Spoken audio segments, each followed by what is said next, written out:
नमस्कार जी। नमस्कार, नमस्कार, नमस्कार साथियों। अटूट बंधन के इस आभासी मंच पर मैं प्रोफेसर नीरू आप सभी साहित्यानुरागी मित्रों का हार्दिक स्वागत करती हूँ। अटूट बंधन के साथ जुड़ने का मेरा ये पहला अनुभव है, मगर मुझे पूरा विश्वास है कि आगे भी ये बंधन अटूट ही रहेगा। साथियों, मैं और हमारे आज के यशस्वी लेखक दोनों ही भारतवर्ष के उस प्रांत से संबंध रखते हैं जिसकी धरती अपनी लहलहाती खेती के लिए जितनी प्रसिद्ध है, साहित्य की खेती के लिए भी उतनी ही प्रसिद्ध है। मैं पंजाब की बात कर रही हूँ, उस धरती की जिस पर वेद की ऋचाएं रची गई, जहां की हवाओं में गुरुओं की परम पुनीत वाणी गूंजती है और जहां श्रद्धाराम फिलौरी, बालकृष्ण भट्ट, उपेंद्र नाथ अश्क, मोहन राकेश, कृष्णा सोबती जैसे दिग्गज रचनाकारों ने अपनी कलम कुदाली चलाई है। कलमकारों की सूची में एक यशस्वी नाम वह भी है जो आज इस आभासी मंच पर आप सबसे रूबरू है, डॉक्टर अजय शर्मा। पंजाब नमस्कार। का एक ऐसा साहित्यकार जिसने अपनी शुरुआती रचनाओं से ही यमुना पार तक के क्षेत्रों में हलचल मचा दी थी। पेशे से मीडिया कर्मी भी और आयुर्वेदिक चिकित्सक भी, मगर मन और मिजाज से साहित्य कर्मी। केवल हिंदी ही नहीं, पंजाबी में भी उतने ही अधिकार से कलम चलाने वाला। 12 उपन्यासों, 3 नाटकों और कई कहानियों का रचनाकार। पंजाब सरकार की ओर से शिरोमणि साहित्यकार के रूप में चयनित और सम्मानित, और अभी कल ही उत्तर प्रदेश सरकार द्वारा सौहार्द सम्मान से सम्मानित। डॉक्टर अजय शर्मा जी, अटूट बंधन के इस आभासी मंच पर आपका हार्दिक स्वागत और सौहार्द सम्मान पाने पर ढेरों बधाइयां। नमस्कार और धन्यवाद। बहुत बहुत स्वागत आपका। धन्यवाद जी। अजय जी, आयुर्वेद के एक चिकित्सक ने कलम कब और क्यों उठाई, हमारे दर्शक ये जरूर जानना चाहेंगे। तो अपने प्रारंभिक जीवन, अपनी शिक्षा और फिर साहित्य लेखन की ओर मुड़ना, यहीं से अपनी बात शुरू कीजिए। सबसे पहले तो मैं टूट बंधन परिवार को बहुत-बहुत धन्यवाद करता हूँ कि उन्होंने मुझे इस मंच पर आने के लिए आमंत्रित किया। जहाँ तक बात है कलम उठाने की, तो मैं क्लीनिंग करता था। 85 में मैंने बीएमएस किया, तो क्लीनिंग करते-करते मुझे हमेशा ऐसा लगता था कि मैं क्लीनिक के लिए बना नहीं हूँ। वैसे तो मुझे पढ़ते समय भी लगता था, पर क्लिनिक जब मैंने खोली फिर तो मुझे बहुत लगने लगा कि मैं क्लिनिक के लिए नहीं बना हूँ। क्या मेरा वजूद इन 5, 7, 10, 15, 20, 25 डब्बियों के बीच में सिमट कर रह जाएगा, बंद होकर रह जाएगा? मैं हमेशा छटपटाता था कि कैसे इसको तोड़ूँ, इस बंधन से कैसे मुक्त हो जाऊँ? लेकिन मुक्त होने की कोई वो बात मिल नहीं रही थी। तो कहते हैं ना, डूबते को तिनके का सहारा। तो 99 में हमारे यहाँ 2 अखबारों को पदार्पण हुआ, हिंदी अखबारों का सिलसिला यहाँ पर शुरू हुआ, तो मैंने जर्नलिज़्म में कूद गया। हालाँकि मैं जब क्लीनिक छोड़ी, तो बहुत ज़्यादा पैसे मिलते थे, वहाँ कमाई होती थी, लेकिन जब मैंने जॉइन किया तो बहुत कम सैलरी थी। घरवालों ने बहुत विरोध भी किया, मना भी किया, प्यार से भी समझाया, लेकिन मेरे अंदर पता नहीं क्या था, मुझे लगता था कि ये स्टेथोस्कोप मेरे लिए नहीं बना है, और मैंने धीरे-धीरे उस प्रोफ़ेशन का त्याग कर दिया। तो आपने मरीजों के शरीर का इलाज छोड़कर आपने समाज की जो गहन समस्याएं हैं, एक साहित्यकार के रूप हाँ में जी, उनका इलाज करने का मन बना लिया। तो आपने बिल्कुल। सबसे पहले किस विधा में लिखा और किस भाषा में आपका संग्रह कोई प्रकाशित हुआ, या समाचार अ, पत्रों में अगर आप लिखते थे, किस भाषा में और किन किन विधाओं में आपने लेखन की शुरुआत की? देखिए, जब मैं असल में मेरे फादर और मदर दोनों टीचर थे। थोड़ी-सी हम्म पृष्ठभूमि ये है, मेरे फादर एमए हम्म बीएड हिंदी के टीचर थे, तो घर में काफ़ी सारे किताबें पढ़ी थी। लेकिन जब हम हम्म बचपन में थे तो रानू के नावल, गुलशन नंदा के नावल, कर्नल रंजीत के नावल पढ़ते थे, किराए पर लेकर। धीरे-धीरे हम्म हुआ क्या कि वो जब चटक लग गई, तो घर में गोदान पड़ा था। तो अच्छा। काफी मोटा था, मैंने पकड़ लिया और उसको पढ़ने लग पड़ा। पढ़ते पढ़ते पता नहीं कितने कितने पता नहीं महीने, 2 महीने बीत गए, पढ़ा नहीं गया। पढ़ा गया तो कुछ अच्छा। समझ में नहीं आया। फिर हम्म धीरे हम्म धीरे मैं कहानियां लिखता था, कॉलेज समय में भी लिखता था। कहानियां अखबारों में छपती थी, हिंदी की अखबारों में भी छपती थी, तो हम्म पत्रिकाओं में भी छपी, कादम्बनी में भी हम्म कहानी छपी और भी कई पत्रिकाओं में छपी। तो फिर बीच में एक गैप आ गया। उस गैप के बाद मैं दोबारा लिखना शुरू किया। तो फिर मैंने पंजाबी में कहानी लिखनी शुरू की। तो मेरी जो पहली अच्छा। किताब है, हाँ, वो हम्म। कहानियां की पंजाबी में आई, लकीर दे आर पार। और उसका अच्छा लकीर दे नोटिस आप। लिया गया। लकीर दे हम्म। आर पार, हाँ जी, अच्छा नोटिस हम्म। लिया गया। क्योंकि राम स्वरूप अणखी ने एक कहानी संग्रह एडिट किया नए कहानीकारों का, तो मेरी कहानी उसमें शामिल की। तो गुरशरण सिंह जी ने एक कहानी संग्रह एडिट किया, उसमें मेरी कहानी शामिल हुई। एक संग्रह बंगला में अनुवाद किया श्यामल भट्टाचार्य ने। तो वो अच्छा। किताब जब, हाँ, जब किताब पुस्तक आई तो उसमें बहुत बड़े बड़े कहानीकार थे। जो अगर मैं बात करूं अमृता प्रीतम की, गुरदयाल सिंह की, और भी बहुत कहानीकार। तो वो जो किताब थी त्रिपुरा यूनिवर्सिटी में कंटेम्प्रेरी कोर्स में लगी थी, तो उसमें मेरी कहानी भी शामिल थी। तो बस क्योंकि फिर मैं पत्रकारिता में आ गया था, तो फिर मैंने कहानी लिखना, पहले तो कहानी लिखनी छूटी और फिर पंजाबी से फिर से हिंदी में आ गया, क्योंकि अखबारें हिंदी वो की थी। वो कैसे? अच्छा, हिंदी की ओर मुड़ना मैं यही जानना चाह रही थी, पंजाबी से हिंदी की ओर मुड़ना कैसे हुआ? क्या कोई खास वो वजह थी नाइन या कि आप एक विस्तृत पाठक वर्ग तक पहुंचना चाह रहे थे? दो, दो बातें हैं इसमें। पहली बात तो ये है कि मैं हिंदी के अखबारों में आ गया। वहां जो हम्म कंपोजिंग थी, एडिटिंग थी, वो हिंदी में करनी पड़ती थी, एक बात। हम्म दूसरी बात ये थी कि जो पंजाबी है, वो पंजाबी अंबाला जाकर खत्म हो जाती है, हम्म क्योंकि इसका जो घेरा है वो विशाल नहीं है। हिंदी का घेरा विशाल है, क्योंकि हिंदी एक लिंक लैंग्वेज है। इसके बावजूद मैंने लिखा हिंदी में, लेकिन उसमें समस्याएं पंजाब की हैं, पंजाबी की हैं, पंजाबियत की हैं, भाषा बदली है, लेकिन मूल संवेदना, मूल स्वर उस उन कृतियों में वही है। वही रहा। हाँ और फिर जी। ये कहानी लिखते लिखते उपन्यास लेखन का सिलसिला कैसे शुरू हो गया? क्योंकि दोनों विधाओं की रचना प्रक्रिया एक सी तो है नहीं, है ना? है नहीं, उपन्यास हाँ, लेखन बिल्कुल एक अलग आपने सही किस्म कहा। का धैर्य, एक अलग किस्म के, है ना, धैर्य की मांग करता है, समय बिल्कुल, की भी मांग बिल्कुल करता है। करता है, बिल्कुल करता है। जो कहानी को मैं समझ, कहानी जो है वो जब खत्म होती है, स्टिंग ऑन द टेल, वो ऐसे जैसे स्टिंग एक लगता है, तो वहां आकर कहानी जो, जो उपन्यास है, उपन्यास में क्योंकि हम पूरा एक संसार घड़ते हैं, हम्म जो संसार रचते हैं, तो उसके जो हम्म पात्र हैं वो बकायदा हमसे बातें करते हैं, बोलते हम्म हैं, अपनी जगह लेते हैं, विस्तार लेते हैं। और फिर वो हम्म उपन्यास धीरे धीरे, जो उपन्यास है, मुझे लगता है उपन्यास हॉरिजेंटिकली और वर्टिकली दोनों तरफ बढ़ना चाहिए। ये नहीं कि हम्म वर्टिकली बढ़ रहा है तो हॉरिजेंटिकली ना बढ़े, क्योंकि इसकी जड़ें जितनी जितनी नीचे जाएंगी, यानी मनोवैज्ञानिक पहलू अगर मैं बात करूं, तो मनोवैज्ञानिक पहलू उसमें होने चाहिए।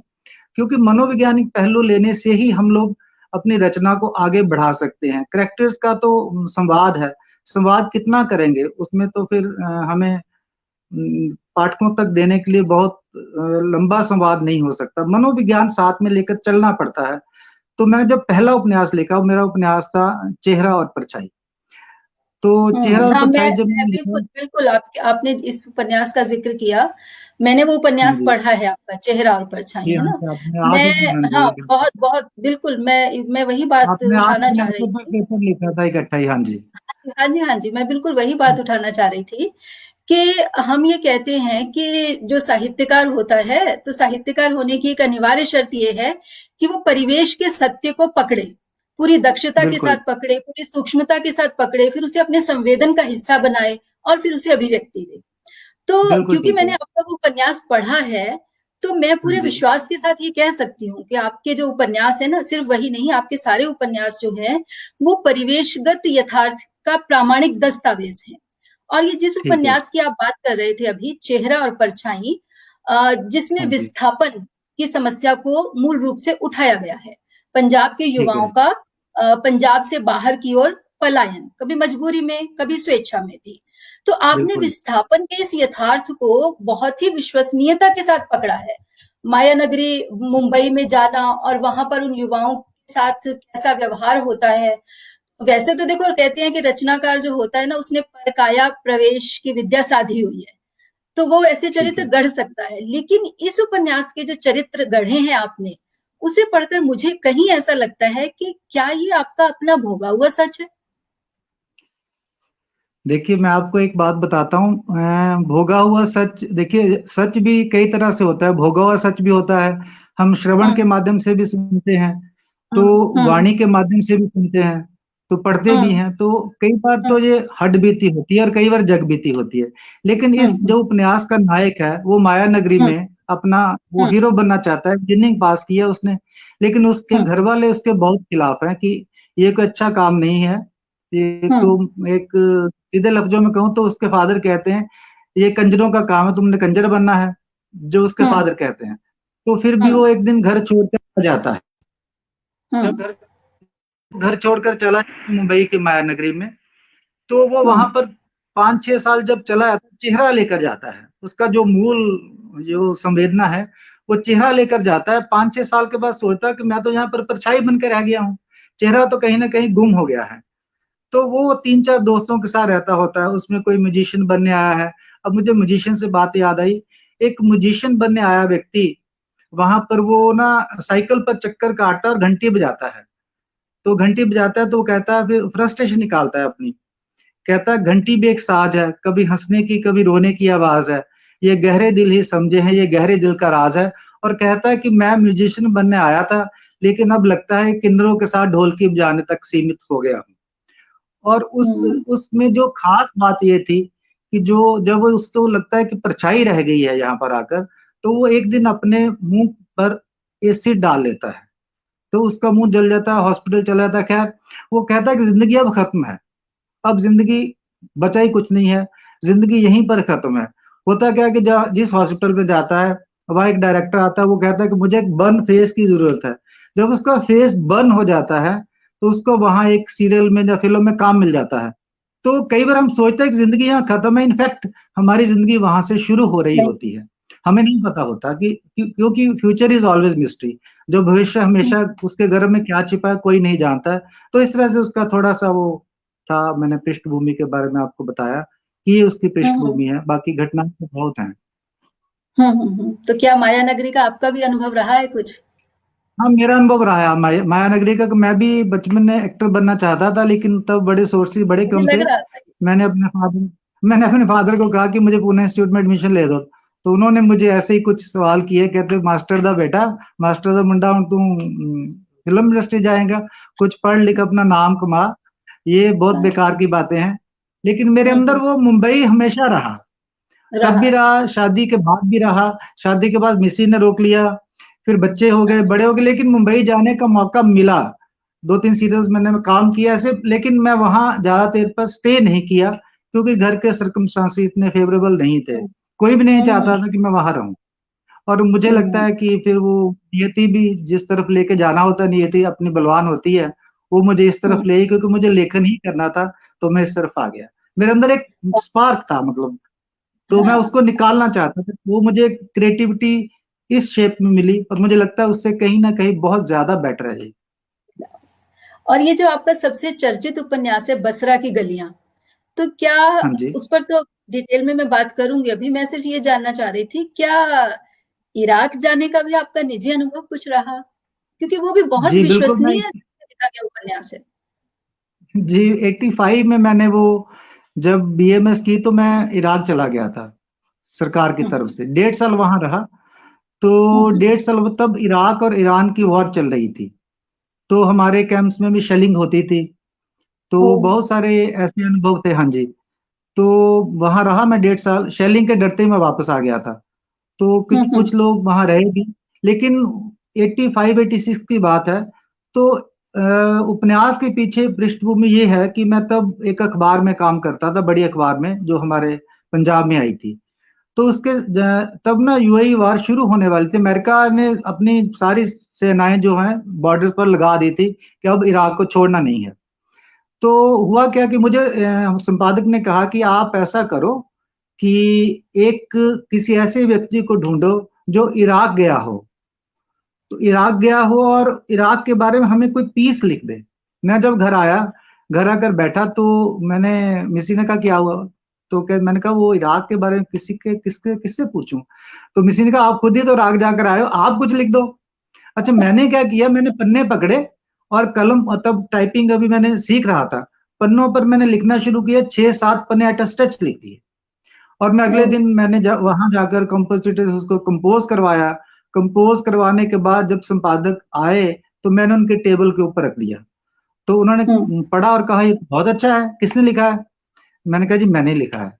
अच्छा कहते, तो उन्होंने फिर ना फ्रंट पेज पर वो लगाया, तो मुझे बड़ी अच्छा अच्छा। अच्छा लगा, काफी फोन भी आए।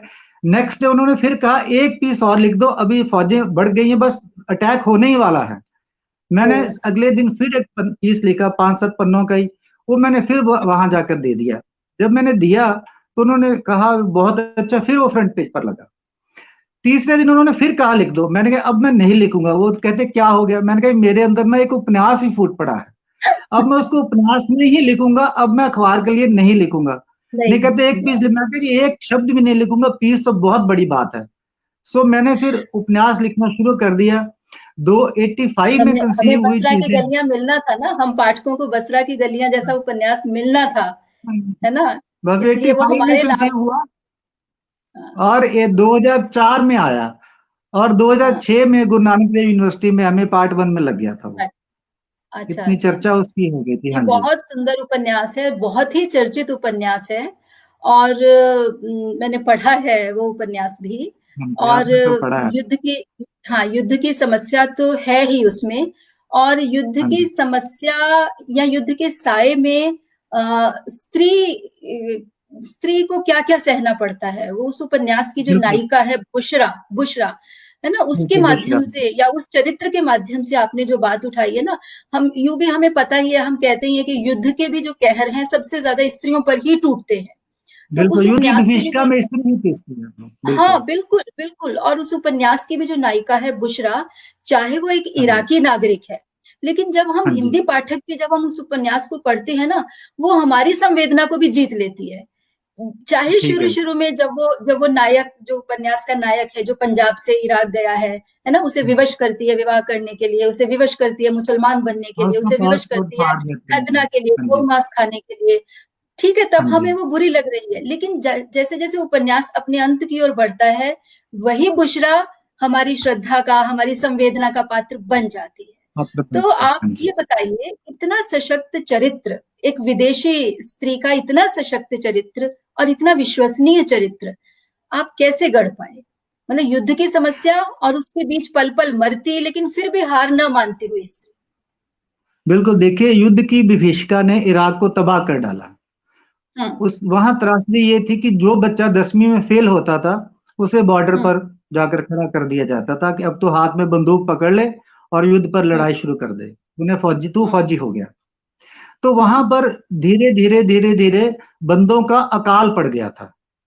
वहां पर औरतें इतनी हो गई थी, बंदा कोई शादी करने के लिए बहुत कम बचे थे। शायद यही कारण था कि बुशरा की जो माँ है, बुशरा का वो हम्म जो फर्स्ट पर्सन है, जो जो उसका नायक है, नायक के साथ उसके प्रेम संबंध होते हैं, लेकिन बुशरा की माँ उसका उससे जबरदस्ती शादी करवा देती है। कहती है हमें तो हम्म बंदा ही नहीं मिल रहा है, आदमी मिल ही नहीं रहा, तो इससे शादी कर ले। उसका पासपोर्ट फाड़ दिया जाता है। तो फिर वो बुशरा को, मतलब उसका जब फाड़ देता तो वो फिर ना बड़ा उदास हो जाता है। वो बुशरा को जब भी भोगता है, शराब पीकर उसके पास जाता है, कभी होशो हवास में उसके पास नहीं जाता। तो बुशरा का करेक्टर मैंने इसलिए ऐसे भी घड़ा, वहां एक सच में एक पाकिस्तानी था जिसकी शादी वहां हो गई थी ऐसे ही, तो उसका पासपोर्ट फाड़ दिया गया था। तो वो वहां भेड़ें वोड़ें चढ़ाया चराया करता था। तो हमारा लोगों के घर में आना जाना था क्योंकि हम लोग हॉस्पिटल में थे, तो इसलिए बहुत सारी चीजें वहां देखी, बहुत सारे इंसिडेंट्स वहां पर देखे, भोगे भी लेकिन कम, लेकिन देखे बहुत ज्यादा। लेकिन वो 85-6 का कंसीव वो उपन्यास 2004 में आता है। तो युद्ध की विभीषिका ने वहां पर लिंग अनुपात बहुत बुरी तरह से कर दिया था, बहुत प्रभावित हुआ था इराक इस बात को लेकर। कोई अंश आप पढ़ना चाहेंगे इस उपन्यास से, कोई छोटा सा अंश हमारे पाठकों के लिए? छोटा सा, चलिए लिंग अनुपात के बारे में है मेरे पास, उपन्यास तो है। हाँ देखिए लिंग देखिए, अनुपात के बारे में छोटा देखिए सा दर्शकों की तरफ से 5-7। भी फरमाइश आ रही है, वंदना जी भी कह रही हैं कि आप पढ़कर सुनाइए बसरा की गलियां का कोई बिल्कुल, अंश। मैं बिल्कुल ये छोटा जरूर सा सुनाइए। बिल्कुल छोटा सा अंश है। चंदन सिंह की बातों ने फिर से मेरे दिमाग पर बोझ डाल दिया था। मैंने देखा सिगरेट कब कब की खत्म हो चुकी थी, लेकिन उसका आखिरी हिस्सा मैंने हाथों में ही पकड़ा हुआ था। ख्यालों में डूबा हुआ मैं पैदल ही चला जा रहा था। एक बड़ी सी नहर के पास जाकर मेरे पैर अचानक ठिठक गए। उस पर बने पुल को मैं गौर से देखने लगा, जिसे नष्ट करने के लिए ईरान ने पूरा जोर लगा दिया था, लेकिन वह नष्ट नहीं हुआ। उसका कारण ये था, एक तो ये पुल फोल्डिंग था। जब कोई छोटा समुद्री जहाज इस रास्ते से गुजरता तो उसे खोल दिया जाता। जहाज गुजरने के बाद उसे फिर से बंद कर दिया जाता। दूसरा कारण ये था कि पुल बसरा और बगदाद को आपस में जोड़ता था। अगर किसी कारणवश ये पुल टूट जाता तो समझो बसरा पूरी तरह से बगदाद से कट गया। यही कारण था कि ईरान की शेलिंग ज्यादातर इसी हिस्से में आसपास होती थी, लेकिन ईरान की शेलिंग से पुल पर कोई असर नहीं हुआ। मैंने उस पुल को भी पैदल ही पार किया। पहली पहली बार ऐसा हुआ था कि मैं पुल पर से पैदल ही गुजर रहा था, नहीं तो हमेशा बस या जीप से ही गुजरा था। पुल पार करके मैं स्टॉप पर खड़ा हो गया। एक बस आई तो उसमें बैठ गया। बस तकरीबन खाली थी। कई लोग मेरी तरफ रहस्यमय नजरों से देख रहे थे। शायद उनको ये लगता होगा कि सभी विदेशी बसरा से चले गए हैं, फिर ये यहाँ कैसे? हो सकता है ये मेरा वहम ही हो। खैर, बसरा जाकर बस रुकी और मैंने बस छोड़ दी। बस से उतरा तो मुझे समझ नहीं आ रहा था कि कहाँ जाऊं। शाम होने को थी। सूरज की लालिमा बढ़ने लगी और तपिश कम हो गई। अचानक मेरे कदम गुलनार के घर की तरफ बढ़ने लगे। आज कई दिनों के बाद मैं गुलनार के घर की तरफ बढ़ रहा था। अचानक मुझे ध्यान आया, जब मैं यहाँ नया नया आया था तो मुझे कुछ लोगों ने बताया था कि यहाँ महिलाओं को फैशन भत्ता भी मिलता है। सड़कों पर महिलाएं बिंदास घूमती देखी जा सकती हैं। यही नहीं, सरकारी दफ्तरों में भी महिलाओं का ही बोलबाला है। हम कुछ दोस्त उन्हें सड़कों पर घूमते देखते तो अक्सर हिंदी गाने की पंक्तियां, देखो जी चांद निकला पीछे हजूर के, बसरा की हूर नाचे आगे हजूर के, हमारे मुंह से अनायास ही निकल आती। फिर हम आपस में बातें करते। सच में बसरा की हूर और खजूर का कोई जवाब नहीं। शरारती लहजे में भी कोई कहता, जहाँ की खजूर बिस्कुटों तक में शामिल है, लेकिन हूर का स्वाद चखने को मिल जाए तो मजा आ जाए। जुमे की एक रात हमने एक बाजार में जाने का मन बना लिया, जहां हूरों को देखकर तो सचमुच ऐसा लगता था जैसे हम परीलोक में पहुंच गए। बाजार में औरतें बिंदास घूम रही थी। हमें देखकर कुछ हमारे इर्द गिर्द मंडराने लगी। एक दोस्त ने बताया कि विदेशियों को तरजीह देती हैं क्योंकि उनसे पैसों की वसूली अधिक होती है। सब किसी ना किसी के साथ हो लिए। मुझे एक बुर्का वाली भा गई। वह औरत मुझे एक मकान में ले गई। कुछ ही क्षणों के बाद मैंने पाया उस औरत के शरीर के ऊपर का आधा हिस्सा कपड़ों से लिपटा हुआ था और नीचे का हिस्सा बिना कपड़ों के था। मैंने अपने हाथों के इशारे व चेहरे के हाव भाव से उसे पूरी तरह से निर्वस्त्र होने का इशारा किया। उसने तुरंत नाम में सिर हिला दिया और इशारे में ये भी समझा दिया कि वस्त्र में लिपटे किसी अंग से छेड़खानी भी नहीं करनी। मैं मूक दर्शक बना सारा नजारा देख रहा था। उस रात मैं 20 दिनार की बलि चढ़ा आया था। 20 दिनार का मतलब भारत के लगभग 800 रुपए थे। बाकी दोस्तों ने अपनी कहानियां चटकारे लेकर सुनाई, लेकिन वो रात मुझे रास नहीं आई। मेरे मन में तूफान चल रहा था। मैंने अपने दोस्त से इसका जिक्र किया। उसने मुझे अगली जुमे की रात फिर बाजार जाने की सलाह दी। हम दोनों फिर उसी बाजार में गए। मेरे दोस्त को वहां रहते करीब 3 साल हो गए थे। उसने एक दलाल से बात की तो उसने साफ कहा, अगर उसके पास जाना है तो शर्तें उसी की होंगी। आप किसी और को पसंद कीजिए, सब आपकी मर्जी के मुताबिक होगा। मेरे मन में ना जाने कौन सी फांस थी। मैंने फिर उसी के पास जाना ठीक समझा। कुछ ही क्षणों में हम फिर उसी कमरे में उसी स्थिति में थे। उसने अपने चेहरे से बुर्का हटाया और हंसने लगी। मैंने उसे 100 दिनार तक की पेशकश की, लेकिन मैं नहीं मानी। फिर अचानक बोली, इन दिनारों को ऐसे बर्बाद मत करो। कहीं ऐसा ना हो पैसे की लाचारी में तुम्हारी माँ बहन मेरी तरह बाजार में बैठने को मजबूर हो जाएं। इसके इन शब्दों ने मेरे तन बदन में आग लगा दी। मेरी नस नस फड़कने लगी। मैंने उस दिन भी मैं अपने 20 दिनार गंवा कर लौटा था। मैं अगली जुमे रात को फिर वहीं पहुंच गया। मेरा मन उससे बातें करने को बेचैन था, लेकिन उसने साफ कहा, अगर बातें करने का शौक है तो दिन में घर आ जाना, ये मेरे धंधे का टाइम है। फिर मैं कभी कभार उससे मिलने के लिए ऑफिस से छुट्टी लेकर भी चला जाता। उसके लिए मेरे दोस्त टोकते भी, लेकिन मेरे दिमाग में उससे मिलने का जुनून छाया रहता। एक दिन उसने बताया कि उसकी शादी करीब 2 साल पहले हुई थी। शौहर फौज में था। कुछ दिनों के बाद उसके शौहर की डेड बॉडी पूरे सम्मान के साथ दफना दी गई। रोने तक का हुक्म नहीं था। सरकारी आदमियों ने कहा, ये मुल्क और अपनी कौम पर फिदा हुआ है, शहीदों को रोकर नहीं हंसकर विदा करते हैं। धीरे धीरे मेरे जैसी औरतों ने समझौता कर लिया, जिनके मर्द शहादत प्राप्त कर चुके हैं, और उनकी बीवियों को सरकारी अफसरों की रातें रंगीन करने के लिए जबरदस्ती भेजा जाता है। उनके लिए फिर इस बाजार की रौनक बढ़ाने के सिवा कोई रास्ता नहीं बचता। अचानक एक दिन मैं गया तो वह बहुत भावुक थी, उसकी आंखें भरी हुई थी। मैंने देखा गुलनार ने अचानक दरवाजा बंद कर दिया और एक एक करके सारे कपड़े उतार दिए। वह मेरे सामने निर्वस्त्र खड़ी थी। मैंने उसकी तरफ देखा तो उसने अपना चेहरा दूसरी तरफ घुमा लिया और बोली, आज हमारी शादी की सालगिरह है। उस दिन पता नहीं क्यों मुझे बसरे की हूर की जगह एक लाचार और बेसहारा औरत नजर आई। मैंने एक एक करके कपड़े उठाए और उसकी तरफ बढ़ा दिए। उसने कपड़े पहनते ही मेरा माथा चूम लिया। मैं जल्दी उससे विदा लेकर बाहर आ गया। उस दिन के बाद आज फिर मेरे कदम उसके घर की तरफ चल पड़े थे। मैंने दरवाजा खटखटाया तो दरवाजा गुलनार नहीं खोला। मुझे देखकर वह हैरान हो गई। मैं कई महीनों बाद उसके घर गया था। जल्दी से वह मुझे अंदर ले गई और बोली, आज तुम्हें मेरी याद कैसे आ गई? मैं तो समझी थी कि तुम भी दूसरे मर्दों की तरह ही हो जो मुझे भूल चुके हो। उसकी बातों से लगा कि गुलनार मुझ पर व्यंग कस रही है। मेरी आंखें भर आई और छलक भी गई।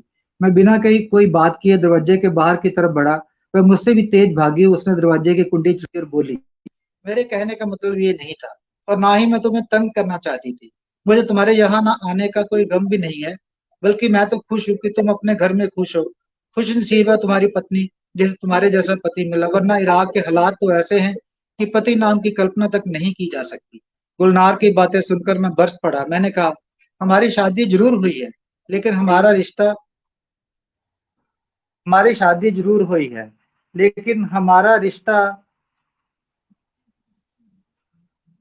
मेरा कहना, हाँ, तंग करना चाहती गुलनार, हाँ, मैंने, हमारी शादी जरूर हुई है लेकिन हमारा रिश्ता पति पत्नी जैसा नहीं।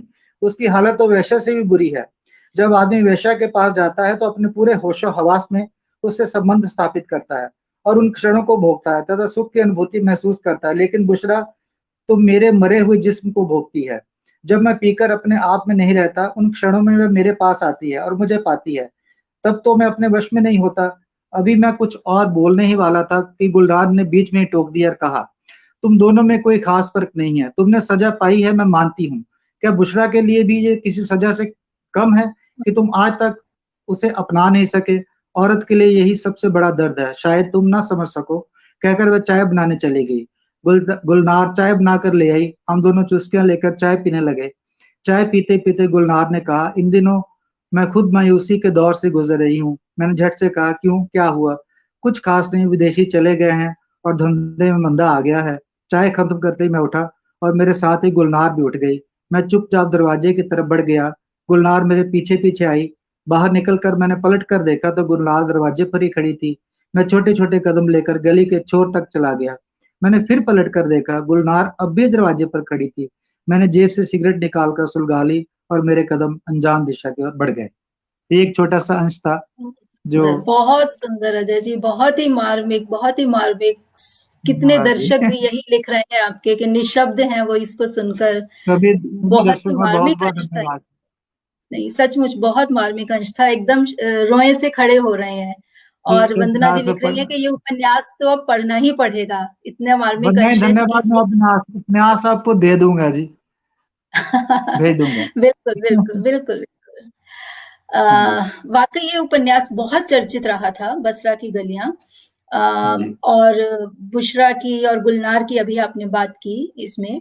हाँ जी। तो स्त्री की बात हो रही है तो स्त्री विमर्श की बात करना तो बनता ही है ना जी? बिल्कुल। हाँ अ, जी। अजय जी, आजकल स्त्री विमर्श के साथ देह विमर्श को और यौन मुक्ति के प्रश्नों को इस तरह से गूंथ दिया जाता है कि कभी-कभी इन्हें ही स्त्री विमर्श का पर्याय घोषित कर दिया जाता है। लेकिन मैंने बिल्कुल आपके ठीक। उपन्यासों में स्त्री की छवि कुछ हटकर आंकी हुई देखी है। जैसे आपका उपन्यास है खुली हुई खिड़कियां। उसमें हाँ, नायिका हाँ विधवा जी। है, लेकिन ठीक है। किसी अन्य पुरुष से यौन संबंध बनाते बनाते भी नहीं, अंत में वो हाँ बनाती जी। है। ऐसे ही नौ हाँ दिशाएं जी। में विवाह के बंधन को तोड़ देने के लिए, है ना, व्याकुल नायिका बिल्कुल। उपन्यास के अंत बिल्कुल में फिर पति के पास लौटती हुई दिखाई गई है। तो क्या दिखाई है ये? देती है। हाँ जी। क्या आपको स्त्री विमर्श की मुख्य धारा से हाशिए पर धकेले जाने का खतरा नहीं सताता? या कि आपको लगता है कि देखिए हमारे बृहत्तर स्त्री समाज का सत्य ही ये है? नहीं, देखिए पता क्या है, मेरा जो मानना है कि आप लिखिए कुछ भी, लेकिन शब्द नंगे नहीं होने चाहिए। बोल्डनेस के नाम पर बहुत कुछ परोसा जा रहा है, जैसे आपने कहा यौन शोषण की बात। मैंने बहुत सारी वो क्या कहते हैं, ऑटोबायोग्राफी जो है पढ़ी हैं। कमला दास की ले लो, अमिताभ प्रीतम की ले लो, और भी गुड़िया भीतर गुड़िया, अनन्या सेन, मतलब बहुत सारी पढ़ी हैं। लेकिन उसमें क्या है कि नंगेज दिखाया जाता है। मुझे ये समझ नहीं आती कि अपने बेडरूम के सीन, जो अपने बेडरूम में चीजें घटित होती है, बाहर क्यों दिखाई जाती है? उसको दिखाने का तो कोई मतलब ही नहीं है। वो आपके घर की चार दीवारी के अंदर पति पत्नी के बीच के संबंध है, उन्हें बाहर नहीं घसीटना चाहिए। एक बात, आपने नौ दिशाएं की बात की। नौ दिशाएं बात जो मेरा उपन्यास है, वो लवली प्रोफेशनल यूनिवर्सिटी ने वो नारी विमर्श हम्म। करके ही लगाया है। अच्छा, उसमें हम्म। मैं पहले तो नौ दिशाएं का मतलब समझा दूं। मेरे हिसाब से उसमें मैंने जो रिसर्च की थी, मेरा अपना एक रिसर्च है कि 10 दिशाएं होती हैं। चार 8 दिशाएं तो सबको पता है, चार कॉर्नर वाली, चार 8 हो गई। और 10 दिशाएं, नौवीं दिशा है आकाश है, और 10वीं दिशा धरा है। तो मेरा कहने का मतलब है कि चाहे ये सारी आकाश और धरा अपोजिट डायरेक्शन में है, विरोधाभास में है, फिर भी आकाश जो है वो मर्द है, धरा जो है वो औरत है। और मेरा मानना ये, विरोधाभास होते हुए भी वो एक जब गाड़ी पटरी पर चलती है, एक्सल उसमें होता है, तो ठीक तरह से पटरी पर चलती रहती है। अगर उसमें जरा भी इम्बैलेंस क्रिएट होता है तो पटरी से उतरती है। तो कहीं ना कहीं एक दिशा फिर मिसिंग होनी शुरू हो जाती है, जो इस नायिका की होती है, वो नायिका की भी होती है। देखो, मैंने करेक्ट। जस्टिफाइड नायिका को नहीं किया, या नायक को नहीं किया। जो परिस्थितियां जस की तस पाठकों के सामने रखी हैं, और जब पाठकों के सामने परिस्थितियां आती हैं, तो फिर उसको सोचना पड़ता है। वो सोचती है, वो भी सोचती है, वो भी सोचता है। उसका एक भाई है, वो कुंवारा है, वो उसके घर हम्म। में रहती है। लेकिन अंत में उसको लगता है कि ऐसी एक घटना घटती है, उसको लगता है, वो शराब पीकर बड़बड़ाता है, कहता है तुम्हारे कारण मेरी शादी नहीं हुई। तुम अपने घर में सुखी रहती, बसी रहती, तो मैं शादी करवाकर आज मेरी भी गृहस्थी बसी होती। तो वो कुछ इस हम्म। तरह की फिर हरकतें, शराब ओवर हो जाता है जिसको कहते हैं। तो फिर आखिर में मैंने दिखाया कि वो बड़ी बरसात हो रही है, उनके घर में पीपल का पौधा है, उसमें से एक फैंटेसी क्रिएट की खून की बूंदें टपक रही हैं। वो नायिका देखती है, तो वो अपनी लड़की को पकड़ती है, उंगली पकड़ के, बाहर बहुत बरसात है। फिर वो एक दिशा की तरफ मुड़ती है। ये फिर भी नहीं क्लियर किया वो किस दिशा की तरफ मुड़ रही है, लेकिन वो मुड़ जाती है, सोचती है किस दिशा की तरफ जाऊं, लेकिन वहां से वो अपने भाई के घर से वो निकल जाती है। तो मुझे कई बार लगता है कि जो ज्यादातर समस्याएं हैं, जो पारिवारिक समस्याएं आती हैं, वो कई बार हमारे रिश्तों के कारण भी आती हैं, जो हमारे आसपास के रिश्ते होते हैं। जैसे कि सास का रिश्ता है, ससुर का रिश्ता है, ननद का रिश्ता है, जेठ, इस तरह के जो रिश्ते हैं, वो भी कहीं ना कहीं औरत की स्वतंत्रता में जो खलल डालते हैं, तो औरत कहीं ना कहीं आहत जरूर होती है। ऐसा होना नहीं चाहिए, क्योंकि औरत और मर्द का बराबर अधिकार है। और अगर दोनों पहिए एक जैसे हैं, तो फिर कोई एक से कम नहीं है। अगर अगर नारी विमर्श देखना हो, तो मुझे लगता है कि वो नौ दिशाएं उपन्यास बहुत ही अच्छा है। मैंने जब उन्होंने मुझसे पूछा कि खुली हुई खिड़की लगाएं या नौ दिशाएं लगाएं, हम एक उपन्यास लगाना चाहते हैं, तो मैंने कहा आपकी मर्जी है। फिर उन्होंने दोनों पढ़े, क्योंकि नौ दिशाएं पर Kurukshetra, lovely professional university, Punjabi university Patiala, और एक यूनिवर्सिटी 4 एमफिल हो चुकी थी। तो इसलिए फिर वो उन्होंने नौ दिशाएं ही ठीक समझा, तो नौ दिशाएं उन्होंने अपने कोर्स में लगा दिया। तो इसका ये मेरा एक नए तरह का प्रयोग था, नए तरह का थीसिस था, जिसको सराहा भी गया, जिसकी सराहना भी हुई। मुझे इस बात से डर नहीं लगता कि कोई क्या कहेगा। मुझे बस लिखना है, लिखना है, बस लिखना है। जो मेरे अंदर आ गया उसको मैंने लिखना ही है, चाहे जो मर्जी हो जाए। हम मुझे अगर लगता डरते है कि रहेंगे अब तो लिखेंगे पाठकों को कैसे? नौ दिशाएं भी लेकर अब पढ़ना पड़ेगा। आपने इतनी अच्छी तरह से बिल्कुल। स्त्री विमर्श के बारे हाँ। में हाँ अपने विचार रखे। अजय जी, हाँ आपका जी। एक और उपन्यास है, वो भी बहुत सुंदर उपन्यास है और बेहद मार्मिक उपन्यास है, काल कथा। हाँ काल जी, काल कथा पता। अ, बिल्कुल, पंजाब वो भी में शासन पर ही है। पंजाब में फैला जो आतंकी साए जो पंजाब में फैले थे, उनको आकार बिल्कुल। देता हूँ। और उस बिल्कुल। आतंक की प्रतिक्रिया में पंजाब के हाँ बाहर जी। एक समुदाय विशेष पर जो अमानवीय अत्याचार हुए, जो भीषण नरसंहार हुआ, उसके कटु सत्य को भी स्वर देता हुआ उपन्यास है ये। मुझे लगता है बहुत ही बिल्कुल निर्भीकता से आपने इस उपन्यास का ताना बाना बुना है। इस बिल्कुल। उपन्यास का यस। भी एक पात्र है बीजी। बीजी है ना, बीजी नामक एक बीजी है, पात्र है। बीजी पात्र है, अ, बीजी पात्र बहुत ही बीजी के सशक्त पात्र बिल्कुल, है। हाँ बिल्कुल बिल्कुल, कानपुर में अपना सब कुछ खोकर, है ना, उसका हाँ जी। परिवार का संहार कर दिया बिल्कुल जाता है, तो सब कुछ खोकर वो जालंधर लौटती है। तो मुझे लगता है बिल्कुल। बीजी हाँ, के बारे में और इस उपन्यास के बारे में भी कुछ बात होनी चाहिए। आप मैं बताइए बिल्कुल कुछ। करता हूँ। हाँ, वो हाँ जी। असल में जो काल कथा उपन्यास है वो 84 राइट्स को लेकर है, जो मतलब ब्लू स्टार ऑपरेशन के बाद हुए। और मुझे लगता है जितना नरसंहार उस 84 राइट्स में हुआ, शायद वो विभाजन की त्रासदी के बाद पहला नरसंहार था जिसमें इतने लोग मर गए। और बीजी एक ऐसा करेक्टर है जो कानपुर से माइग्रेट होकर जलंधर आता है, और क्योंकि वहां भी एक डॉक्टर की क्लिनिक है, तो वो बीजी डॉक्टर के पास आते हैं। कभी उनको रात को सपने आते हैं, सपने में उनके हम्म उनके हस्बैंड को जला दिया गया था, तो वो हम्म मर गए थे, उनकी डेथ हो गई थी। तो त्रासदी ये थी कि बीजी एक जगह पर कहती हैं, वो डॉक्टर को बताती हैं, वो क्योंकि दवाई लेने आती है, मानसिक उनको साइको समेटिक वो केस बन गया है।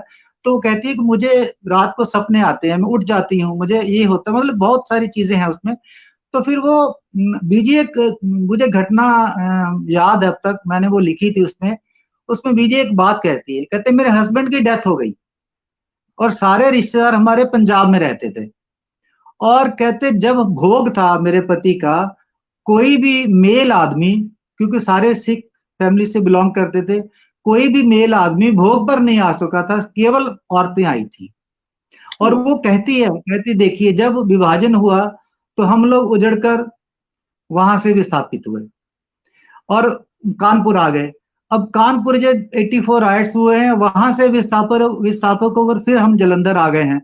अब कितनी जगह हमें विस्थापित होना पड़ेगा, अपने ही देश में विस्थापित हो रहे हैं। मतलब ये एक विस्थापन की पीड़ा है। आपने लिखा था जो 8 उपन्यासों पर, आपने उसका शीर्षक ही दिया था विस्थापन के दंश करके, कुछ ऐसा था, मुझे याद है अब तक। तो ये पीड़ा जो बीजी बराबर झेल रही है, तो हम्म इसलिए वो ये कहती है कि क्या ये सारी चीजें एक दिन में घटित हो जाती हैं। तो हम्म इसका मतलब ये कि इसमें एक अच्छी खासी राजनीति होती है जिसके कारण ये चीजें घटित होती हैं। उसमें पिसता कौन है? आम जनता। आम कोई जनता। नहीं पिसता, कोई नहीं हम्म पिसता, लीडरों को नेताओं को कोई फर्क नहीं पड़ता। तब तो ढिल्लन कमेटी की रिपोर्ट आई थी, जो भी हुआ, का जो भी नाम उसमें आए थे, मैंने वो पॉलिटिकल एंगल उसको नहीं छुआ, लेकिन ये जरूर बताया है कि जो जो हमारे लीडर्स होते हैं उनके पास बोतलों में जिन भरे होते हैं, जब वो चाहते हैं उन बोतलों जिन निकाल देते हैं, जाओ टेरर फैला दो, और टेरर फैल हम्म जाता है। ये हमारे हम्म देश की थोड़ी ऐसी परिस्थितियां बन गई हैं, बनी हुई हैं, मतलब वो उस उपन्यास में मैंने इन चीजों का वर्णन किया बिल्कुल था। बिल्कुल, बहुत बहुत तो मार्मिक उपन्यास था। मैंने भी जब वो हाँ जी, उपन्यास पढ़ा था, बहुत दिनों तक वो बीजी नामक पात्र जो था, मैं ये अपने जी मन से बड़ा उसे निकाल भावुक ही नहीं पात्र पाई। था। हाँ बहुत जी। बहुत। और आप लेकिन देशगत विस्थापन की आप बात कर रहे थे, बीजी हाँ जी, कालगत विस्थापन में रहती हैं। वो हमेशा अतीत बिल्कुल। हाँ में जी, जीती हैं। अतीत की अतीत में उन जीती हैं। हाँ बिल्कुल, उन वो जो दर्दनाक घटनाएं हैं वो उनको भूल नहीं पाती और मानसिक रोगी बन जाती हैं। बिल्कुल। बहुत हाँ जी। सुंदर उपन्यास था। मैं अपने धन्यवाद। दर्शकों को आपके एक एक और उपन्यास से, बल्कि दो उपन्यासों से रूबरू कराना चाहूंगी। आप मीडिया से क्योंकि जुड़े रहे हैं, और बिल्कुल। मीडिया के सच को आपने आकाश का सच, इस नाम से आपका एक उपन्यास 2003 में आया था। उसमें हाँ जी, आपने मीडिया की सच्चाइयों को बहुत बेबाकी से लिखा था, खास तौर पे बिल्कुल जी, पंजाब के मीडिया की सच्चाइयों को, यहाँ के हिंदी बिल्कुल। अखबार, उनके संपादकों का चरित्र, उनका व्यवहार, उनका ये सोचना कि केशधारी तो अच्छी हिंदी लिख ही नहीं सकते, लिख है ना, नहीं सकते, और भी बिल्कुल। बहुत कुछ, हाँ जी, और भी बहुत कुछ। हाँ फिर जी, लगभग एक दशक के बाद आपका एक और उपन्यास आया है, वो भी मीडिया पर हाँ ही जी, है, हाँ कागज जी। कलम न लिखनहार, ना लिखा है नाम। ना। हाँ, हाँ जी। आपको 1 लाख रुपए का पुरस्कार भी उस उपन्यास पर हाँ, अच्छा, केंद्रीय हिंदी निदेशालय से मिला केंद्रीय था। हिंदी निदेशालय की ओर से मिला है। मैं हाँ ये जी। जानना चाह रही हूँ कि ऐसा क्या था दोबारा इसी विषय को आपको चुनना पड़ा। निश्चित रूप से इतना तो हम जानते हैं कि मीडिया का चरित्र बदला है इस दौर में, लेकिन बिल्कुल फिर भी हम बदला। आपसे जानना चाहेंगे कि आपने दोबारा इस विषय को क्यों उठाया। देखिए, मैं आपको एक छोटी सी घटना से शुरू करता हूँ। बात आकाश का सच से शुरू हुई है। जब हम्म आकाश का सच मैंने 2003 में लिखा, बसरा गलियां से पहले की बात है ये। 3 में लिखा तो मैं अखबार ज्वाइन कर चुका था और अखबार में काम करता था। लेकिन जब मैंने उपन्यास लिख लिया तो मैंने अपने मेरे दोस्त हैं उनको मैंने पढ़ाया, तो उन्होंने कहा ये उपन्यास तो लिख तो लिया है, नौकरी से निकाल दिए जाओगे, तो इस उपन्यास को रहने दो। मैंने कहा नौकरी हम्म, की परवाह तो मैं करता ही नहीं हूँ, लेकिन हम्म, उपन्यास तो आएगा ही।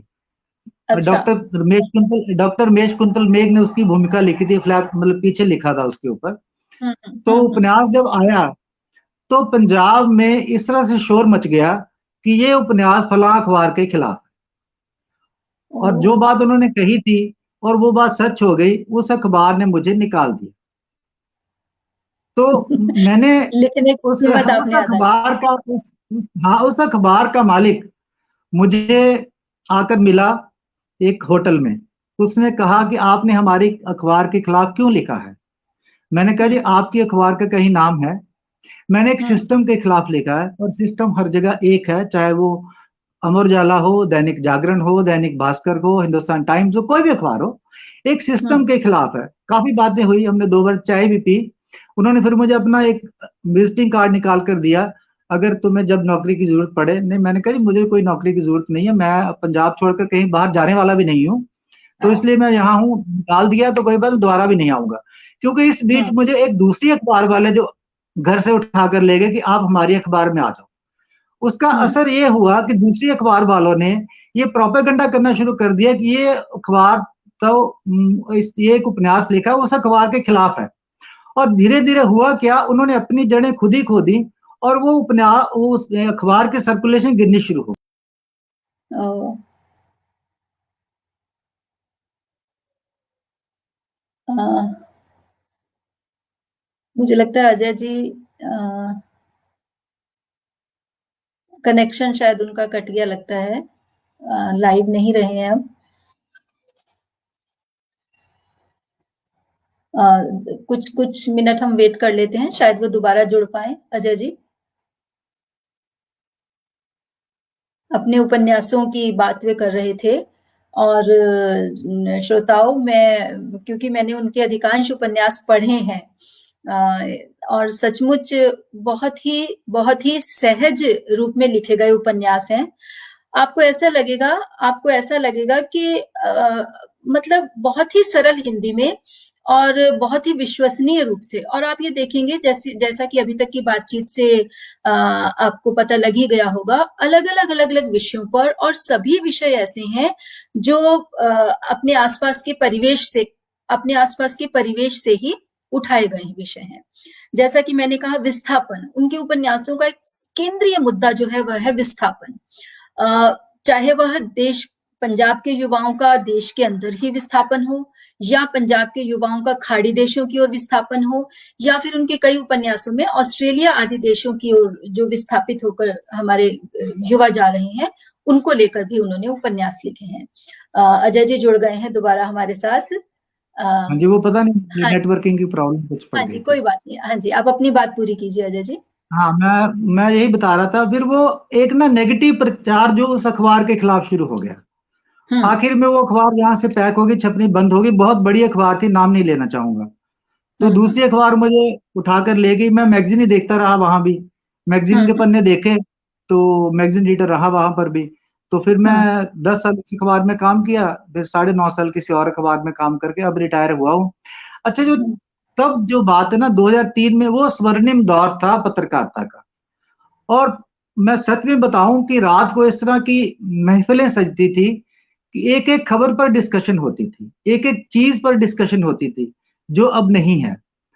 वो इसलिए दोबारा उपन्यास इसलिए लिखना पड़ा क्योंकि तब जब अखबारें आई थी तो वो एक स्वर्णिम दौर था।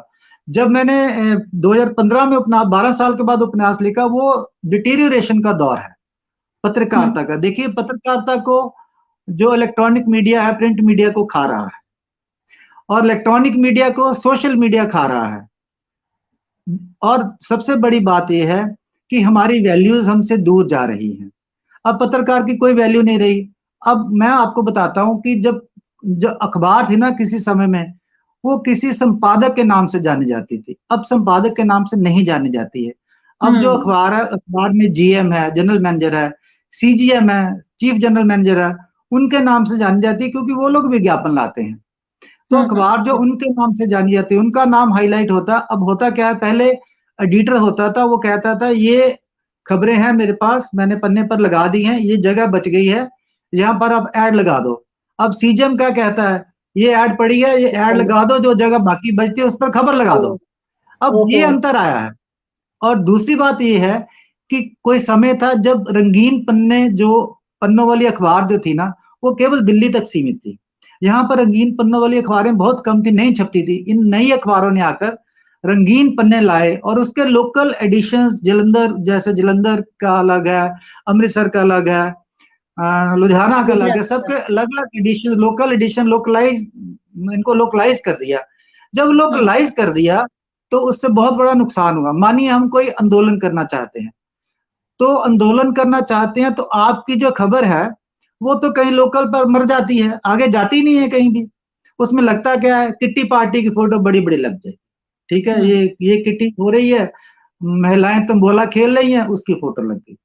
तो ये इस तरह से लोकलाइज जो पन्ने हुए हैं ना, उन्होंने भी अखबार के स्तर को और गिराया है। और अखबारों का सर्कुलेशन स्तर, सब कुछ हो गई है। देखो पत्रकार में ना एक डैमेजिंग कैपेसिटी बहुत ज्यादा होती है। पत्रकार की एक लाइफ में एक रिस्पॉन्सिबिलिटी भी होती है, अकाउंटेबिलिटी भी होती है। पत्रकार को, क्योंकि पत्रकार एक ऐसा शख्स है जो किसी ने बहुत बड़ी रिसर्च की है, उसके ऊपर उंगली उठा देगा, ये रिसर्च तुमने कैसे की है। क्योंकि प्रेसिडेंट के ऊपर भी उंगली उठा सकता है, प्राइम मिनिस्टर के ऊपर चौथा स्तंभ है ना, लेकिन चौथे स्तंभ में दरार आ चुकी है, और वो दरार से आर पार झांका जा सकता है। अब समय है, क्योंकि देखिए अब संपादक सब कहते हैं कि अखबार वो है जो सुबह उठते चाबुक की तरह किसी के उसके ऊपर पड़े, पाठक के ऊपर पड़े, चाबुक, घोड़े पर चाबुक मारते हैं, ऐसे पाठक के ऊपर करने चाहिए। और ह्यूमन वैल्यूज, ह्यूमन एंगल्स खत्म हो गए हैं, बीच में से गायब हो गए हैं। आप देखिए फ्रंट पन्ने पर क्या होता है, रेप की खबरें हैं, एक्सीडेंट्स की खबरें हैं, चोरी चकारी की खबरें हैं, लेकिन ह्यूमन एंगल गायब है। अच्छा, कोरोना बहुत दुखदाई पीरियड रहा, लेकिन कोरोना ने एक जो अच्छा काम ये किया, देखिए हम नेगेटिव में पॉजिटिव कैसे ढूंढते हैं, वो किया कि जैसे हम लोग इस माध्यम पर बैठे हैं, आपस में बातें कर रहे हैं, चलो जितने भी लोग सुन रहे हैं, 2 लोग भी सुने, 1 लोग भी सुने, हमारी बात पहुंच रही है। अब क्या हुआ है कि जब कोरोना के बाद अखबारों में उन्होंने मैगजीन के पन्ने बंद कर दिए थे, और जो मैगजीन के पन्ने बंद हुए थे, जो कहानी के पन्ने बंद हो गए हैं, वो कहानी के पन्ने इन प्लेटफॉर्म पर आ गए हैं। जैसे वंदना जी हर हफ्ते कोई ना कोई कहानी पढ़वाती हैं, तो कहानी हम सुनते हैं बड़े चाव से, कमेंट भी होता है, डिस्कशन भी होती है। जो काम अखबारों ने करना था, वो काम अब लोकल स्तर पर होने लगा है, और ये काम यहाँ बैठकर वर्ल्ड वाइड देखा जा सकता है, सुना जा सकता है। इसका ये फायदा भी हुआ है, मुझे लगता है। बहुत सुंदर, बहुत सुंदर। अजय जी, इससे पहले कि मैं अगला सवाल पूछूं, बहुत से दर्शक जानना चाह रहे हैं कि आपकी पुस्तकें वो कहाँ से प्राप्त कर सकते हैं, क्योंकि सब में अब ये जिज्ञासा जाग गई है आपकी रचनाओं को पढ़ने की। देखिए, बसरा की गलियां और शहर पर लगी आंखें, दोनों उपन्यास दिल्ली से के पब्लिकेशन से छपे हैं। और और बाकी उपन्यास? बसरा की गलियां दोबारा पहले पहले आस्था पर पब्लिकेशन से छपा था जलंधर से, दोबारा के पब्लिकेशन ने छापा है। और फिर जो खुली हुई खिड़की और चेहरा परछाई दिल्ली से मनप्रीत पब्लिकेशन ने छापे थे। और फिर जो कई उपन्यास, वैसे ज्यादातर उपन्यास आस्था पब्लिकेशन से छपे हैं। प्रोफेसर मोहन सप्रा हैं, जो बहुत बड़े कवि भी हैं, और वो प्रकाशन भी हमारे साथ चलाते हैं। जुड़े हुए उन्होंने हैं, हमारे साथ जुड़े हुए हैं, मोहन सप्रा जी जुड़े हुए, हमारे साथ हाँ, जुड़े तो हुए बस, हैं। हाँ हाँ, जी। उन्होंने सारे उपन्यास, लगभग काफी उपन्यास और नाटक मेरे छापे हैं, अच्छा तो जी, तो काफी किताबें आस्था उन्होंने प्रकाशन छापी हैं। जालंधर, आस्था प्रकाशन हाँ, जालंधर आस्था से खरीदे प्रकाशन जा सकते जालंधर, हाँ, हैं। बिल्कुल, हाँ ठीक है, जी। और क्योंकि बहुत के से दर्शक। पब्लिकेशन से भी। अच्छा, मैं बता दूं, बसरा की गली अंग्रेजी में भी ट्रांसलेट हुआ है, ऑथर प्रेस से अवेलेबल है वो, जो अच्छा अंग्रेजी अच्छा। में पढ़ना चाहें। ठीक। अच्छा, ठीक। बसरा की गलियां अरबी में ट्रांसलेट हो रहा है जेएनयू में। कोई किसी विद्यार्थी ने अरबी की जेआरएफ क्लियर किया है, तो वो आधा उपन्यास ट्रांसलेट हो गया। ये अगर लॉकडाउन ना होता तो वो पूरा हो जाता, क्योंकि वो कहते हैं कि अरबी में हो सकता है कहीं इधर उधर लगाना चाहते होंगे, क्योंकि उस देश की कहानी है, हाँ उस बिल्कुल। देश की कहानी शायद उनको नहीं मिलती होगी, तो हो सकता है कुछ ऐसा। हाँ ठीक है, जी। मुझे लगता है दर्शकों ने है ना सुन लिया होगा, और निश्चित रूप से है ना उनको ये उपन्यास उपलब्ध हो पाएंगे।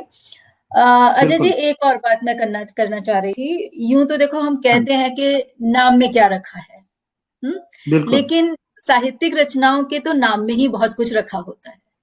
रखा होता है, अब बिल्कुल। आपके उपन्यासों के नामों की मैं बात करूं तो एक जिज्ञासा, एक उत्सुकता जगाने वाले शीर्षक हैं वो सभी। जैसे समंदर और सफेद गुलाब, है ना। अब बिल्कुल। निराला का अबे सुनबे गुलाब तो याद आता है, मगर आपका हाँ ये जी। गुलाब सफेद गुलाब, और वो भी सफेद क्यों है जी। नौ दिशाओं की तो बात आपने कर ही दी, लेकिन जब मैंने हाँ जी। उस उपन्यास को पढ़ना शुरू किया था तो पहला मन में यही विचार आया था कि अरे 10 दिशाएं तो हमने सुनी है, ये 9 दिशाएं ही कैसे रह गई। अजय जी ने एक दिशा कहाँ गायब कर दी। ऐसे ही हाँ जी। महामृत्यु का ब्लैक होल। अब फिजिक्स में हाँ ब्लैक होल जी। पढ़ा था, लेकिन यहाँ साहित्यिक हाँ रचना का जी। शीर्षक ही है महामृत्यु का ब्लैक होल। तो मुझे हाँ जी। बताइए कि ये जो शीर्षकों के मोती हैं, ये आप कैसे चुनते हैं? देखिए, मैं ना वैसे शीर्षक पर बहुत काम करता हूँ। हम्म। रचना लिखते-लिखते मैं शीर्षक पर बहुत काम करता हूँ। कई लोगों से पूछता भी, ये नाम अच्छा है, ये नाम अच्छा है कि नहीं अच्छा है? और मैं वे हम्म। जो शीर्षक है ना, ज़्यादातर शीर्षक जो हैं, जिनको पकड़ा ना जा सके, छुआ ना जा सके एक, और जिसमें पंच महाभूत पृथ्वी, जल, तेज, वायु, आकाश और उनके आगे गुण है शब्द, स्पर्श, रूप, रस और गंध। ये पांचों गुण उसमें तत्व मौजूद रहते हैं। उनकी जैसे। मौजूदगी में मैं नामों का चयन, जैसे चेहरा और परछाई, परछाई को पकड़ा नहीं जा सकता। जैसे हाँ। खुली हुई खिड़की, खिड़की में से हवा आ रही है, जा रही है, तो हाँ, वो एक वायु तत्व। वायु का सिंबल है ना।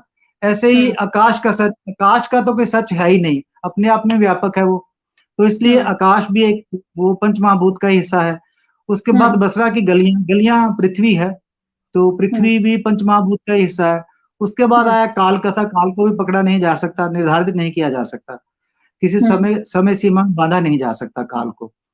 उसके हम्म। बाद आता है शहर पर लगी आंखें, आंखें तेज हैं, रोशनी है, तो अग्नि तत्व उसमें प्रधानता है। उसके हम्म। बाद फिर उपन्यास आता है, मेरे ख्याल शायद 9 दिशाएं हैं, उसके बारे में बात हो ही गई।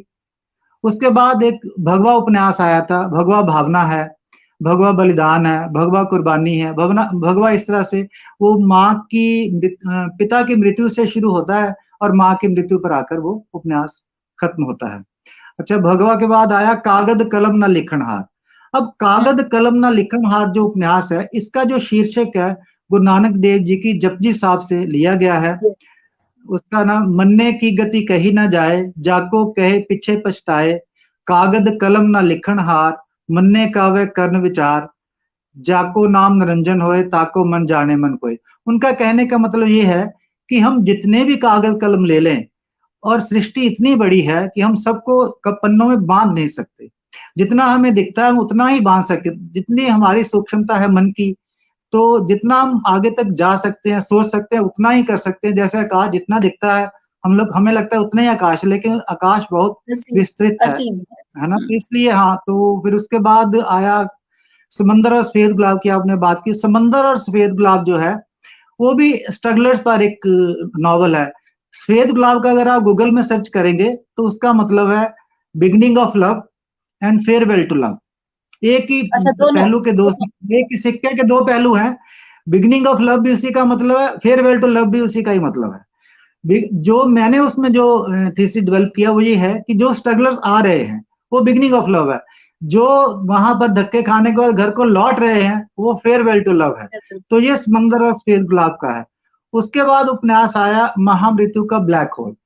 अच्छा, हम्म। महा स्टीफन हॉकिंस ने हमें ये दिया कि महामृत्यु का एक ऐसी रोशनी है, ऐसा होता है, तारा होता है जिस जो अपने निकट से किसी भी तकनीक से रोशनी को मिलता पास नहीं होने देता, अपने में गिरा लेता है। है। तो क्योंकि ये उपन्यास जो था वो बाबा डेरों पर था, बाबाओं पर था, अच्छा। तो उसमें मैंने ये बताया है कि जो भी भक्त उनके पास जाते हैं, उनकी जो रोशनी उनकी होती है उनको भी अपने अंदर गिरा लेते हैं। वो उनका ब्लैक होल इतना बड़ा होता है, उनकी ईगो इतनी बड़ी होती है, उसी में गिरा लेते हैं।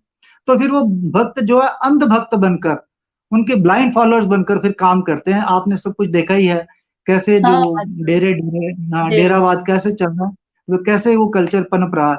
तो वो हम्म। एक स्टीफन हॉकिंस का जो था। अच्छा, एक बात और है, मैं ये बताना चाहूंगा, अक्सर ये कहा जाता है कि आप मेडिटेशन करिए। मेडिटेशन का मतलब है, हम ये कहते हैं कि कंसंट्रेशन ऑफ माइंड। अक्सर यही बाबा लोग भी कहते हैं, लोग भी कहते हैं, आम भाषा में कहा जाता है कंसंट्रेशन ऑफ माइंड। असल में जो मेडिटेशन का मतलब है वो है डी कंसंट्रेशन ऑफ माइंड, क्योंकि हम अपने दिमाग को बिल्कुल खुला फ्री छोड़ना है, खुला छोड़ना ताकि उसमें कुछ भी ना आए, और बिल्कुल वो घड़ा जो घट है वो खाली हो जाए। जैसे घड़ा है, घड़े में पानी है, पानी है तो घड़ा घड़ा हम तोड़ भी देंगे, पानी चला गया, मिट्टी तो वही है ना, मिट्टी वही की वही है, मन वही का वही है, हमने उसको खाली करना है ना कि भरना है। थॉट्स जो है वो आते हैं जाते हैं, वो जो ध्यान है ना, वो कहा गया है सुनिया लागे सहज ध्यान। बुल्लिया सहज राबदा की समाधि। पाना, बुल्लिया राबदा की पाना उधरों पुटा तो इधरों लाना, मतलब यहां से उठाना है तो इस घट में उसको स्थापित करना, ये मतलब बुल्ले शाह ने यही फरमाया है। तो ये ब्लैक होल के बारे में कुछ बातें थी। उसके बाद उपन्यास आया उदड़न। उदड़न में भी एक छोटी सी प्रेम कहानी दिखलाई गई है। वो इतने ना बोझिल उपन्यास लिख के बड़ा वो हो गया था, मतलब लिख लिख हाँ, के, वो छोटा तो मैंने बड़े उपन्यास। लाइट सा, बिल्कुल लाइट सा उपन्यास, छोटी सी घटनाओं को एलैबोरेट करके मैंने एक उपन्यास लिखा, तो वो उद्धरण है। अगर मौका मिले तो पढ़िए, है मनोविज्ञान उपन्यास सारा का सारा। जरूर जरूर जरूर। ये ये डी 12 उपन्यासों के कंसंट्रेशन बारे के में लिए आज हमारे आपको, दर्शक लिख रहे हैं शून्य की स्थिति, किसी की टिप्पणी बिल्कुल आई है। शून्य की स्थिति, बिल्कुल शून्य की स्थिति बिल्कुल बहुत शून्य बहुत की सुंदर स्थिति लिखा है, है, बिल्कुल बिल्कुल सही लिखा है, बिल्कुल सही लिखा है। बिल्कुल सही है, बिल्कुल सही अजय लिखा है। जी, एक एक और सवाल है। अ, आपने एक प्रयोग किया है अपने उपन्यासों में। आपके बिल्कुल उपन्यासों में एक पात्र है डॉक्टर आकाश। जी, यह पात्र आपके लगभग हर उपन्यास में विद्यमान है, कहीं नायक बिल्कुल। के रूप में है, कहीं सूत्रधार के रूप में है। मुझे अच्छा मोहन जी, राकेश याद आ रहे हैं और उनका काले कोट वाला, एक ही हाँ पुरुष जी, चार भूमिकाओं में। चार लेकिन बिल्कुल आधे आधे अधूरे। आपका ये डॉक्टर आकाश तो लगभग हर उपन्यास में विद्यमान है। तो आपके बिल्कुल, इस प्रयोग के पीछे आपकी क्या धारणा रही है? देखिए डॉक्टर आकाश जो है ना, वो कथा कहता है, उसके माध्यम से कथा कही जा रही है। आकाश नाम भी इसलिए रखा है क्योंकि आकाश का कोई सच नहीं है, आकाश विस्तृत है। और जो फिक्शन है वो आपको पता है यथार्थ का और थोड़ा बहुत जो काल्पनिक पुट उसमें दिया जाता है, कल्पना का और यथार्थ का मिश्रण है। अब मुझे लगता है जितनी आपकी कल्पना स्ट्रांग है और आपकी रचना उतनी ही स्ट्रांग होगी, क्योंकि हम अगर यथार्थ ही लिखेंगे तो यथार्थ के लिए लोग सच्ची कहानियां पढ़ेंगे। हमें तो फिक्शन में लिखना है। और जो फिक्शन राइटिंग है उसमें मैं दो तीन चीजें मानता हूँ।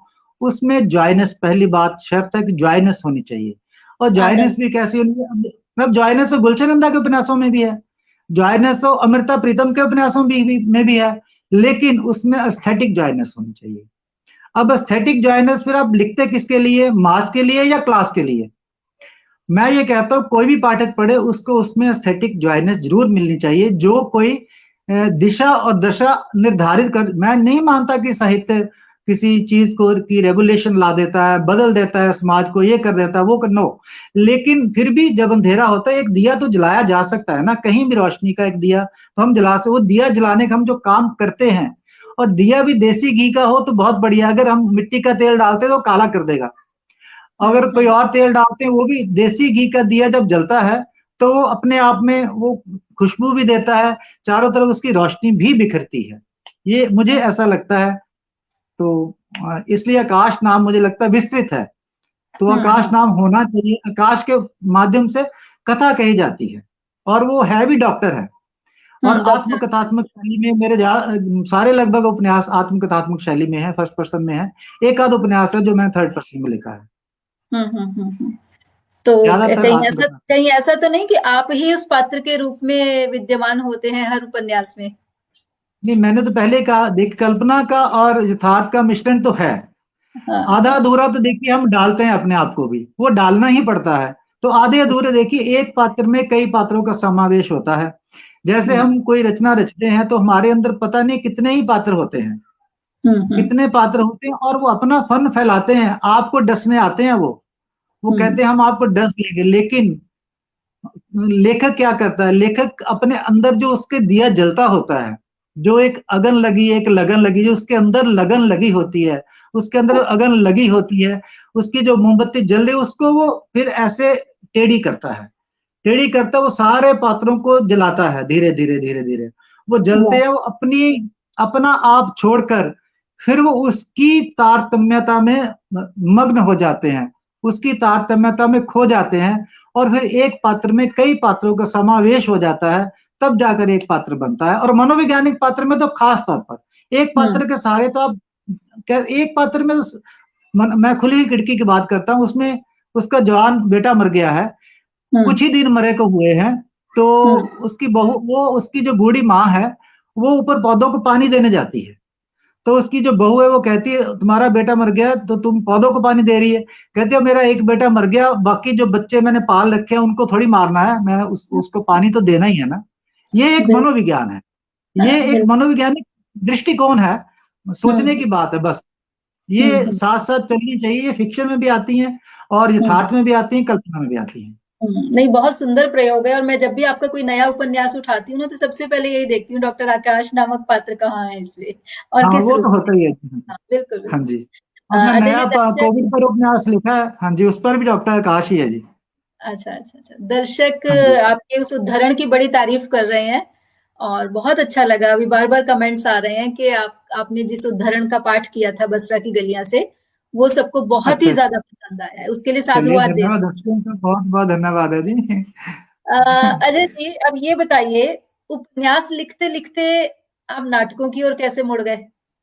मैं अपने दर्शकों को बता दूं कि अजय जी ने हिंदी और पंजाबी दोनों में उपन्यास लिखे हैं, सॉरी नाटक लिखे हैं। इनके नाटकों के नाम है Mohammed Jalaluddin, operation blue star, दलित पंडित और लॉकडाउन नाम से इनकी 7 छोटी नाटिकाओं का एक संग्रह आया है।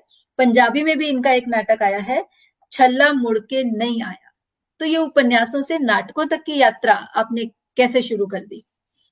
असल में मैं नाटक लिखता नहीं था, तो डीडी किसान चैनल जब शुरू हुआ तो मुझे जलंधर दूरदर्शन में मेरा आना जाना है, कई प्रोग्राम कंडक्ट कंपेयर करता हूँ।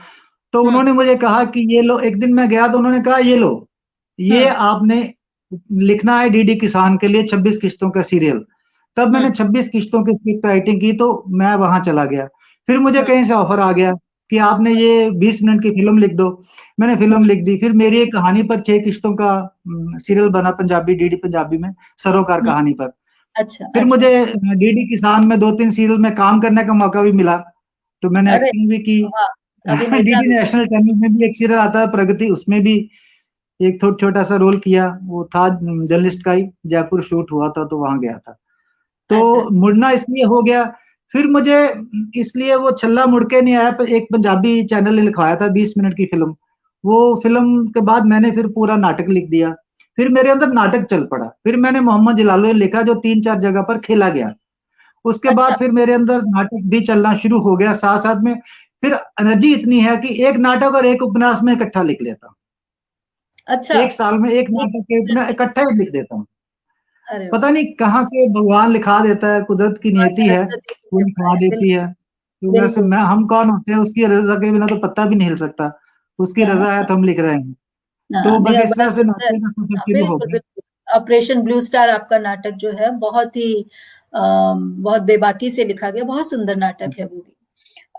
उसके लिए बधाई आपको। अजय जी, मैं अपने दर्शकों को ये भी बताना चाहूंगी कि अजय जी एक साहित्यिक पत्रिका के संपादक भी हैं।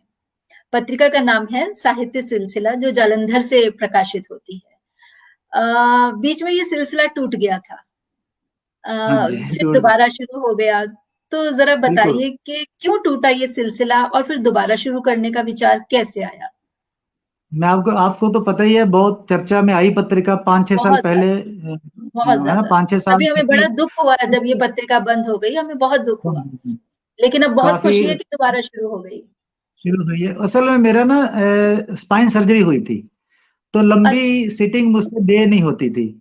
तो पत्रिका निकालते निकालते फिर मुझे सिटिंग बहुत लंबी, 20% पेन अब भी होती है। अभी बैठा हूं तो 20% पेन में बियर करता हूँ, पर मैं उसकी चिंता नहीं करता। जो है ना, जो फिजियोथेरेपी है उसमें कहते हैं pain gate theory. Pain gate theory का मतलब अपना ध्यान को डाइवर्ट कर दो, आपको पेन पुन फिर महसूस नहीं होती। सारी फिजियोथेरेपी एक ही लाइन पर टिकी हुई है।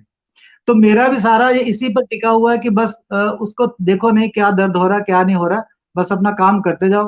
तो पत्रिका शुरू की है, देखो कितने अंक निकल पाते हैं।